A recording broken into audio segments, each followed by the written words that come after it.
Termo to Madeline, audio edition. Page 341. Chapter titled The War. As with all wars, World War I brought on hardship to some while providing opportunities to others. Opportunity knocked at the door of the Madeline Plains homesteader for the first time since there had been there. So almost as if in a group the settlers left the area, most of them never to return again. They went to other areas where jobs were plentiful and wages were high due to the fast-moving war economy.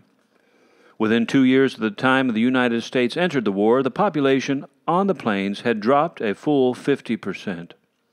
Over the next 10 years, as the war ended and the country slipped into the Depression, the population slipped another 20%. So in a matter of 10 to 15 years, 70% of the people living on the west side of the Madeline Plains packed up and left, leaving vacant houses and falling down fences. That was all that was left to show that the area had once been heavily populated. Besides providing work for hungry homesteaders, the war provided a market for horses. Even though this war had been fought in trenches and the cavalry had already been shown to be next to useless, the United States mobilized vast numbers of cavalry horses. Artillery horses were in high demand. Brockman's Percherons left the plains by the dozens, branded with U.S. under the mane, and destined for war duty as light artillery horses. All of the ranchers in the area sold horses on the best market they'd ever seen. Once again, Lanny Long topped them off. Because of the war, Willis Brockman made one of the last drives of horses to the Sacramento Valley from the Madeline Plains in 1918. He and his oldest son, Julie, and Clint Ulch, who was known as Smokey on the Brockman outfit, drove 81 head to Oroville. They first drove the horses to Milford and then on to Doyle. At both places, they waited a week or so for stock cars on the railroad to ship the horses on. But since these were not going to the army but to rice growers in the valley, railroad cars were not available. So, with Smokey in the lead, Julie bringing up the rear, and Willis going ahead in an automobile to make arrangements, they drove the band of horses out through Sierra Valley to Portola and on down to Oroville. Aside from horses and jobs, however, the war brought on a hardship for young men everywhere, including the Madeline Plains. Some were drafted, some enlisted to avoid the draft and obtain an opportunity to choose the branch of service they went into. Some saw fighting in Europe, and some never got out of California. Most of them came home, but, as always, some died. And very, very few of those who lived came back to the Madeline Plains. The locals who left for the military from the west side of the plains were Oscar Peno, Webb Peno, Carl Metcalf, George Metcalf, Elmer Williams, Wes Philman, Clarence Whittinger, Dugan Skang, Abe Smith, Grover Smith, Tom Smith, Oliver Rogers, Walter Rogers, Polly Frank, and a list of other names on page 342 if you want to read it. Aside from these boys, Earl Smith was also called, but due to being crippled from an accident with a horse, the Army turned him down. Julie Brockman sold his saddle and went to Sacramento to enlist. But he was just under the age limit of the 18, and the Army turned him away too. Frank Davison went with the first contingent of draftees out of Lassen County. He was first taken to Camp Lewis in Washington and then transferred to Camp Mills on Long Island. The country was not fully mobilized for war at this time, and Frank spent a couple of months there with 5,000 other draftees who had been assigned to the Oregon Division, living in tents in the dead of winter with little fuel of heating. No hot water and poor winter clothing. Many of the boys died right there of pneumonia. Frank survived and was shipped overseas in December of 1917, where he participated in many of the major battles of the war in the 163rd Ambulance Company. After the war, he was with the occupying force in Germany until May of 1919.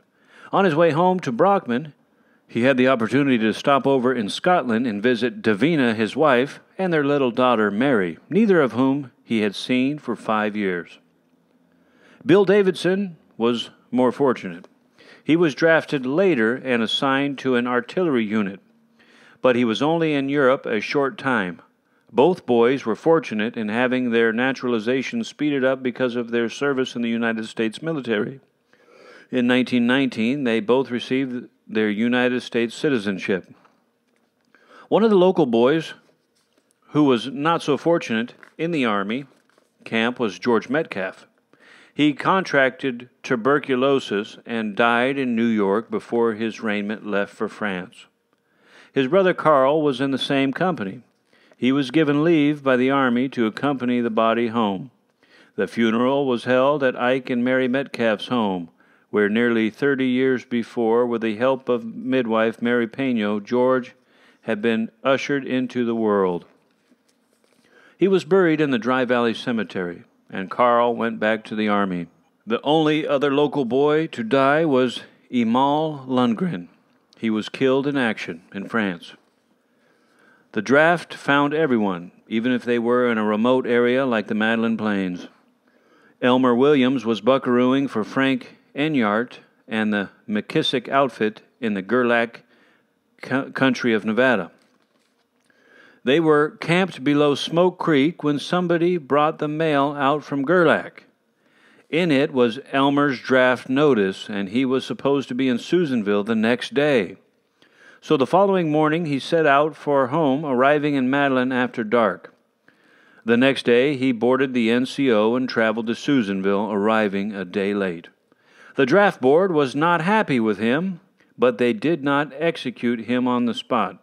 They told him to get his mail every day from then on. He did, and in another week he was in the Army. Dugan Swain went with the same contingent of draftees as Elmer. Neither of them left California, as the war ended shortly after they were taken. Elmer was in the Army for 3 months, but Dugan got out after only a couple of weeks. Abe Swain had volunteered, but he got out of California, but the farthest the Army took him was Illinois. Not all of the young men were drafted, of course. Like Abe Swain, some of them volunteered, either out of the sense of patriotic duty or under the assumption that they could better their lot by joining. Several local boys from the Madeline Plains joined the California Grizzlies in August of 1917. The Grizzlies were a crack-filled artillery regiment made up strictly of Northern California volunteers. It was financed by a group of San Francisco businessmen, so that the United States government did not pay for any of their training. Battery F of the California Grizzlies was taken from Modoc, Lassen, and Plumas counties.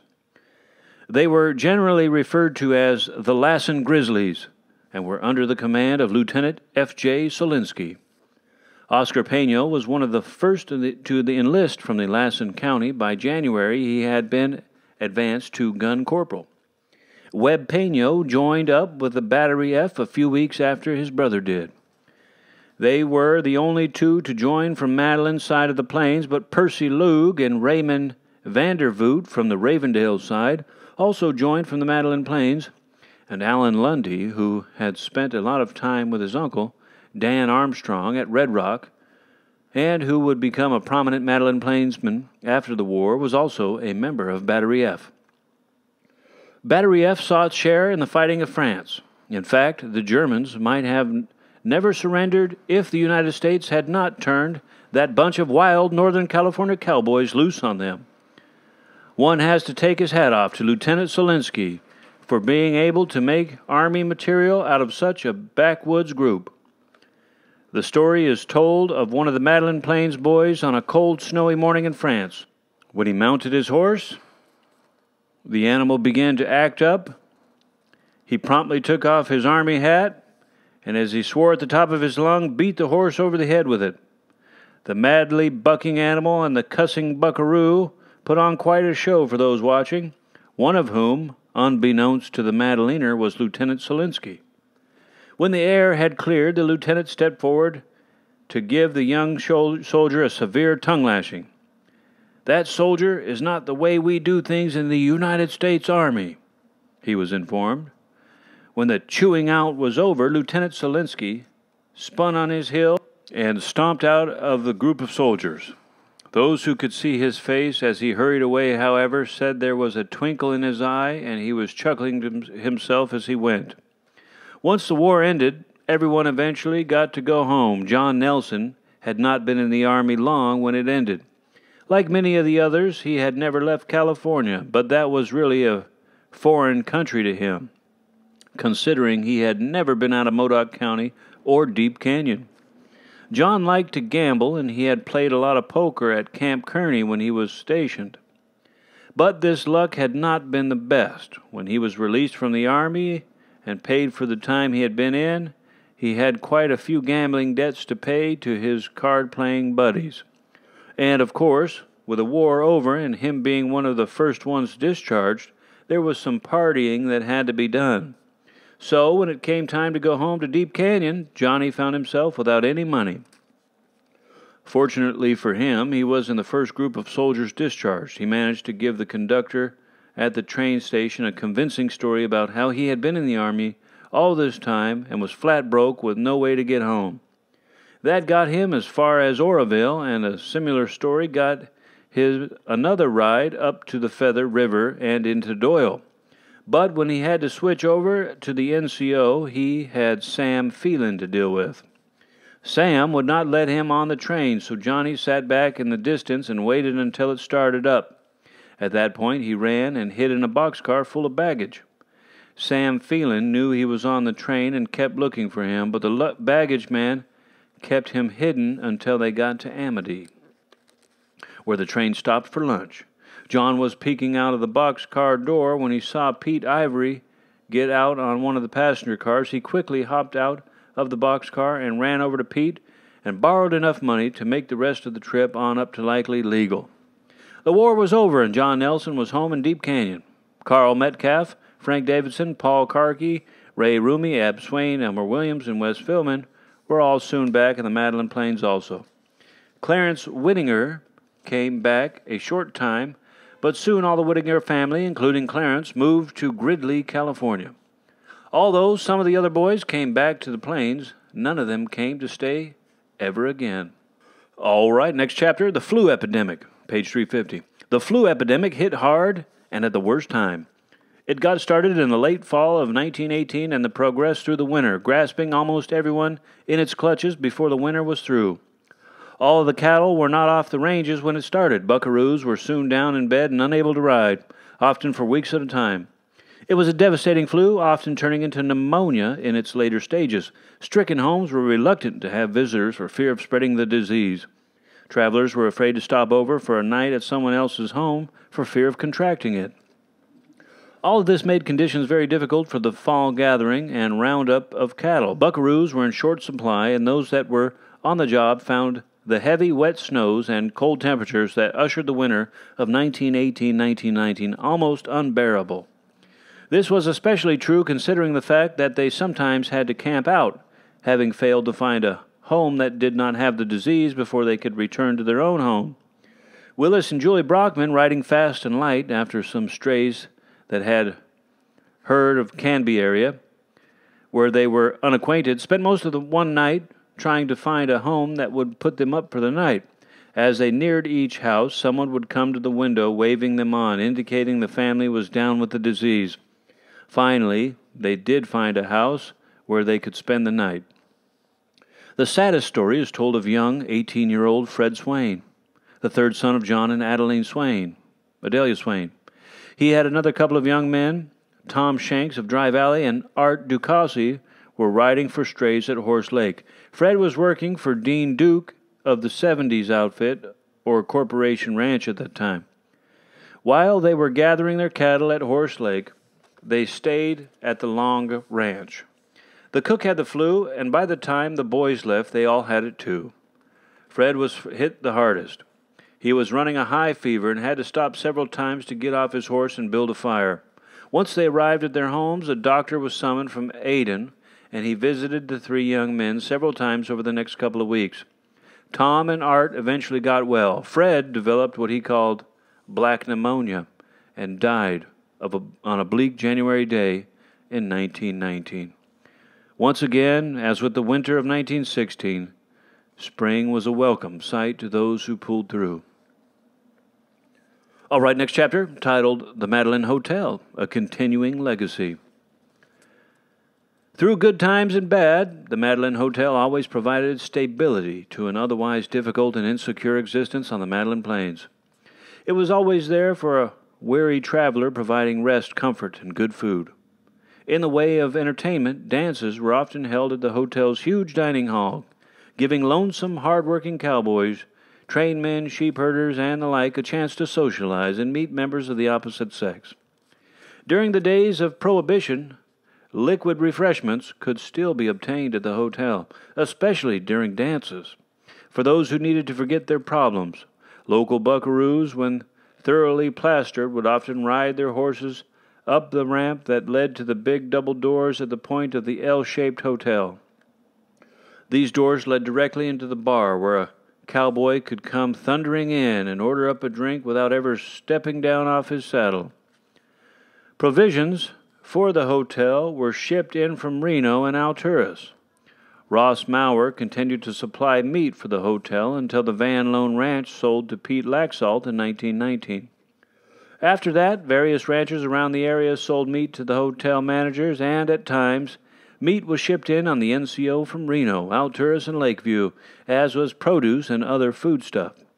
When anything was needed on short notice, the Lassen County Trading Company provided it.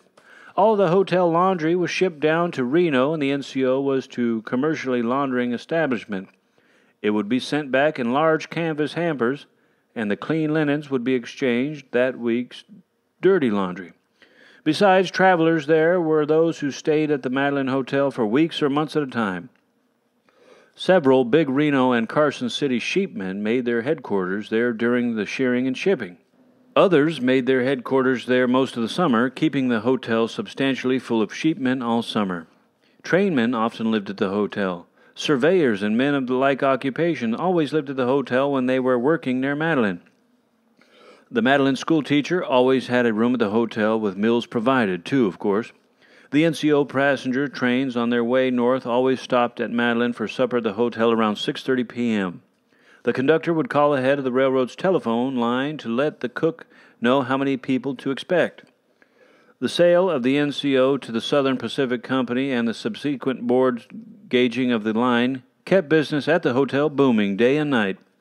But it was not long after that the hotel was sold, torn down, and moved to Alturas. There it was rebuilt into different-looking hotel buildings which still stand today. Just before the end of the Homestead era in 1917, James Prince leased the hotel to George R. Walker of Lookout, California. Mr. Walker had owned and operated a general store in Lookout before selling out and taking the lease of the hotel. He came to Madeline with his wife, Elsie, and children Sanford, Cliff, and Alice. Alice's middle name was Arnold, and everyone knew her as Arnold Walker. It is obvious why she preferred her first name as Alice. The Walker family operated the hotel for the next 2 years. Mr. Walker took over the job at Madeline postmaster from J.L. Berkeley when he left the country. The Walkers had a pet fawn they called Tiny that followed Mr. Walker to the train depot every time he delivered the mail sacks to the train. Passengers were highly impressed with the deer that followed the postmaster like a little dog. They would feed Tiny candy, which she just loved. Unfortunately, the Walker family stayed in Madeline ended a terrible tragedy that shocked the horrified the entire community. 18-year-old Sanford Walker was working as a fireman on the NCO. Just after sundown on September 18th, 1919, an engine that was firing was switching some cars around in the yard in Madeline. Sanford was in the cab of the engine with the engineer, and as it was backing up, he stepped off to throw a switch. The engineer continued to back the locomotive up, but when he did not receive an expected signal from Sanford, he stopped the machine to get off and investigate. Outside, he found that the locomotive had run over the young man, cutting his body in half and killing him instantly. Eventually, he had missed his footing, or his clothing had gotten hung up in some of the moving parts. Sanford had been born and raised in Big Valley, so the body was returned to Aden for burial. It was only a couple of months later that the grief-stricken Walker family left Madeline. After the Walkers left, Ike and Nora Stewart ran the hotel for Mr. Prince for a while. The job of postmistress went to Mrs. Fritz, and Anna Olson did the cooking at the hotel while the Stewarts had it. Then down at Ravendale, Floyd and Belle Evans sold that hotel and moved to Madeline to operate Madeline's Hotel. It was during that time that they were running it that Mr. Fritz hired Tom Wood to build the tavern, another hotel which was to give some very stiff competition to the original hotel. It was during the time that Floyd and Belle had the hotel that a traveling salesman stopped in Madeline to spend the night. He ate supper at the hotel and visited with whoever was there that night. When he opened up his trunk to exhibit his wares, he had an assortment of pins and needles, clips and clothespins, and various articles of clothing for sale. The next morning, he came down from his room upstairs, ate breakfast, and caught the train out of town. When Belle went upstairs to change his bed linens, she discovered that he had found a good use for some of his wares. When she threw back the covers on the bed, there on the bottom sheet were literally dozens of bed bugs that had been bed partners with the salesman the night before, each individually pinned to the mattress. When Floyd and Belle Evans sold out, a man by the name of Joel Vila ran the hotel for a while. John Ardens had it a while, then went to Joe Stainsalas, got it. When he had the hotel, there was a dance almost every Saturday night. Joe was a fine accordion player, and he furnished the music for most of the dances. It cost $1 for a ticket into the dance, and that included supper at midnight. Buckaroos from the Likely and all over the Madeline Plains were usually in attendance in large numbers, and bootleg whiskey always flowed freely. The dances always lasted until sunrise, and whoever was still there at that time went into the kitchen and cooked breakfast for themselves. One morning, Joe was doing the cooking, frying eggs on a griddle. He had a dozen or so frying when he broke one that turned out to be rotten. As it ran all over the griddle, he scratched his head and mumbled, this egg's no good. Oh, well, we'll have scrambled eggs. With which he proceeded to scramble everything on the entire grill. Out in the dining room, everyone got their share of the rotten egg, but it probably was not any more rotten than the moonshine they had been drinking all night. Anyway, Joe Stainsalas was the last operator of the Madeline Hotel. After that, it was torn down and removed to Alturas, and Madeline lost a great landmark. All right, next chapter, a short chapter titled Cream Cheeks, a steady but meager income. Many of the settlers who lived on the plains during the homestead days had milked a few cows in effort to make a living. Once the vast majority of them were gone, those who stayed almost all milked a few cows and shipped cream on the NCO. They had a little better chance as a dairyman since most of them bought or leased the vacant private lands around them. Thus they owned a little more land than the average homesteader had and could raise a little more rye or pasture and support as many as 10 or 15 dairy cows. Most of them had a few hogs. They would run the milk through the creamer separator, ship the cream out on the NCO, and feed the skim milk to the hogs. Up north of the Madeline end, Glenn Talbot was on the old Pino place. He had the barn fixed up so that the horses stayed on one side and the milk cows on the other. There was a hay mow above from which could pitch hay down to the animals on either side. Once the cows were milked, the milk was carried over to another building which housed a granary, shop, chicken house, ice house, and separating room. There he would separate the cream to be shipped to Reno. Glenn's brother Pearl was gone by now, having sold everything in an auction managed by J.L. Berkeley in 1917 when he came up for the draft. He too had milked 8 or 9 cows.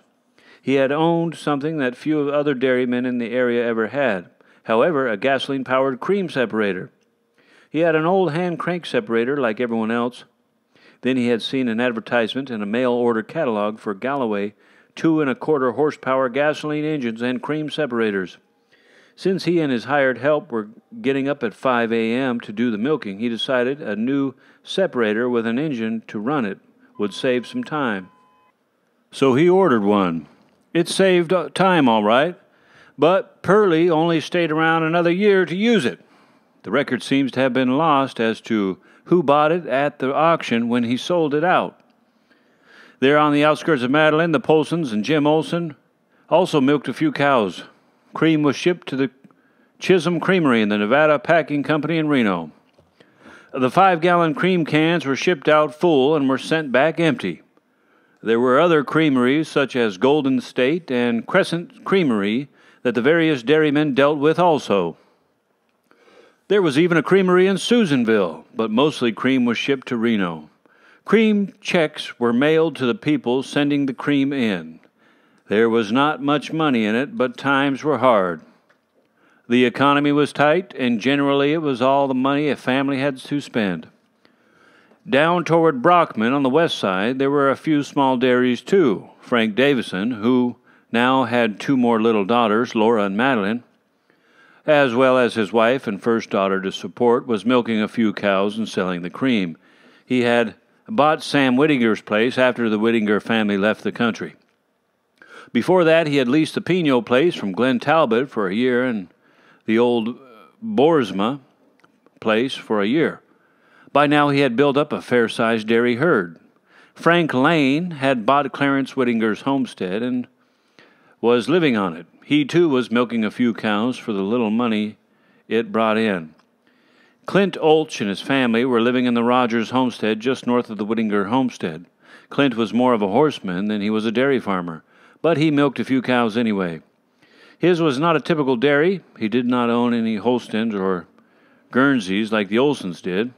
He had some cranky longhorn Durhams that he had to rope and tie to the fence each morning to do his milking. Frank Lane, Frank Davidson, and Clint Olch pulled their trips, taking their cream the 11 miles into Madeline. They took it in for shipping once a week, which meant each one of them only had to make a trip every 3 weeks. It was a usual procedure to pick up their cream check when they delivered the week's cream. Usually the check was turned over the Mrs. Fritz for needed groceries and supplies. There had been times that Mrs. Fritz had bailed the little dairymen out when they were in trouble. In the bad winter of 1916, when the train was not running and it was impossible to ship cream, some of the settlers had churned their cream, and Mrs. Fritz sold the butter through the store. On farther south, toward Bailey Creek, Sulo Lasco and the Philman brothers were also dairying. They did the same thing as the Lanes, Olches, and Davidsons. They would take turns hauling the cream into Termo. The cream cans were set out to the shipping dock where they were picked up by the NCO. The trainmen would toss the empty cans off the train, usually missing the dock, but always managing to hit the ground with them, at least. Cream was kept in the cellar during the weeks to keep it cool as possible. Even so often before it was taken to town, it would be pretty ripe. On hot days, especially if the train was a little slow in getting there, sour cream must have been frothing over the tops of the cans by the time it got to the creamery. Oh well, sour milk made butter too. The story is told about Daddy Fraser and some of the cream he shipped to Reno.